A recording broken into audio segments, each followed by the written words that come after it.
वालेकुम। Avon TV के साथ मैं हूँ अरूज फकर और मैं हूँ साद अकरम। शामिल करेंगे न्यूज हेडलाइंस। आईनी तरमीम की मंजूरी का मामला लटक गया।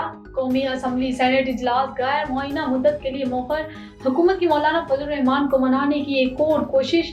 हुकूमती वफद ने फजल रहमान से मुलाकात का वक्त मांग दिया। पहले पार्टी रहनुमाओं से मुशावरत करना चाहता हूँ, मौलाना फजल रहमान का जवाब। मुजव्वजा तरमीम का अदम करार देने के लिए सुप्रीम हाई कोर्ट में दरख्वास्त दायर। पार्लियामेंट अदालती इख्तियारात में टेम्परिंग नहीं कर सकती। दरख्वास्त गुजार ने कहा कि हुकूमत को तरमीम से रोका जाए। मखसूस नशिस्तें वजाहत की कॉज लिस्ट जारी की, ना ही नोटिस। डिप्टी रजिस्ट्रार ने रजिस्ट्रार सुप्रीम कोर्ट को नोट लिख दिया।